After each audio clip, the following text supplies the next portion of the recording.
Kapo Migibatenga said my language of Kalakawaya.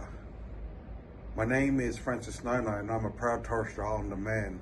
I'm a descendant of the Daybell clan in the top western of Torres Straits. I come from a community where the land, the sea and the air are not just part of the environment, they are part of who we are.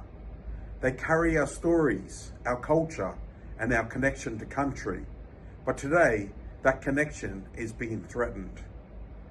Air pollution from fossil fuel industries, from coal, gas, and even the shipping lanes that pass through our waters is putting the health of our people, our kids and our elders at risk. It affects our lungs, our hearts, and our way of life.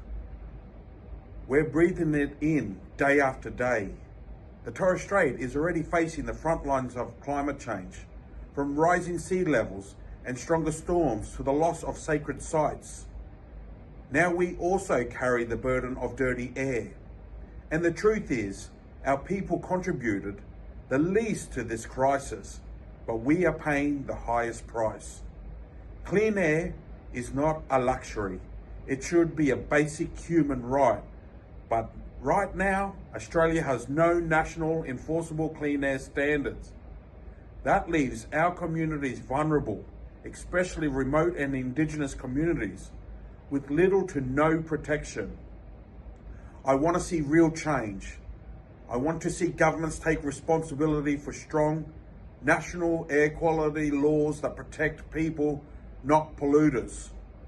I want our voices, the voices of First Nations people, to be heard and respected in decisions that impact our country and our health.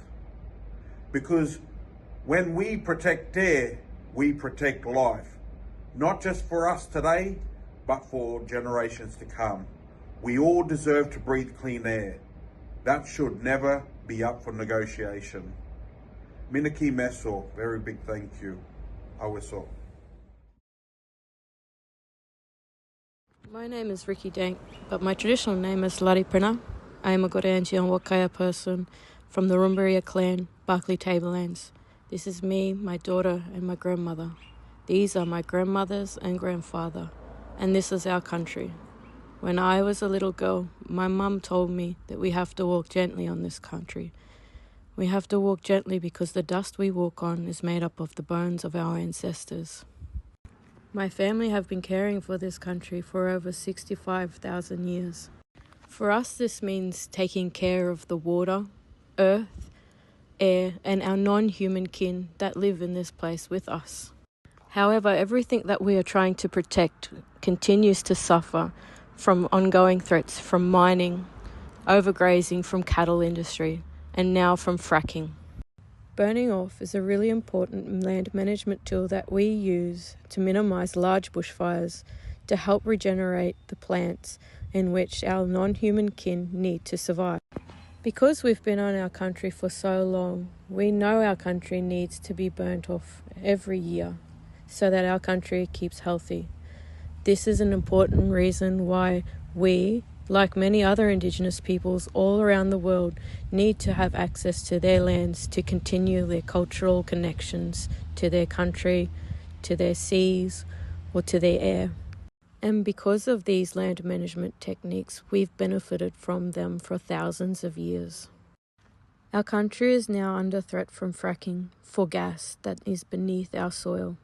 If fracking on the Beetaloo goes ahead, this would have catastrophic effects on not only our air quality, but air quality right across the world.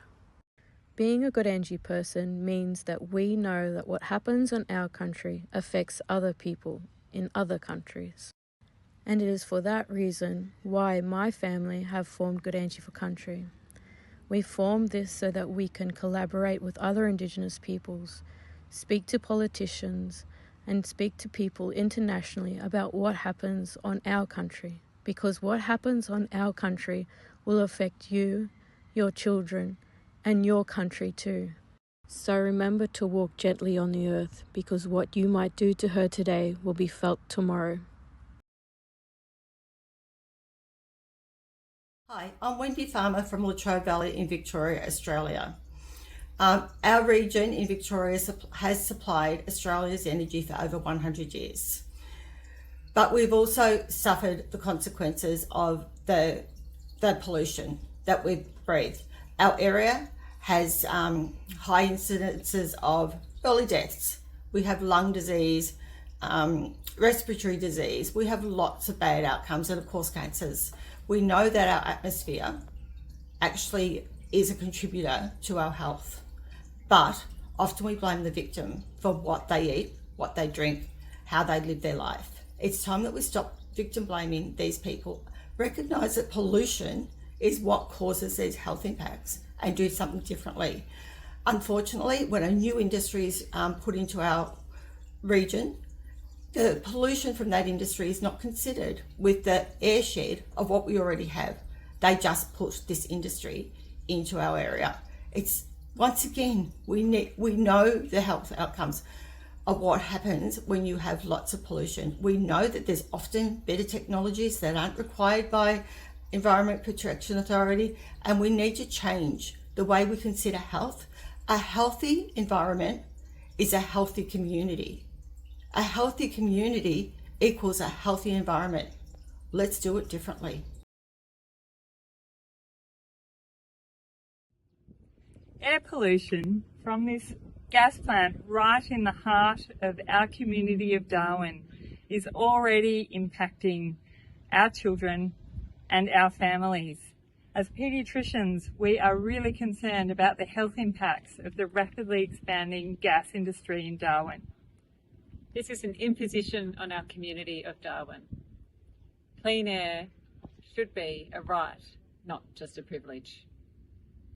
We call on the world to end the expansion of fossil fuels and clean up our air. Give our children and future generations a chance to live healthy lives breathing clean air.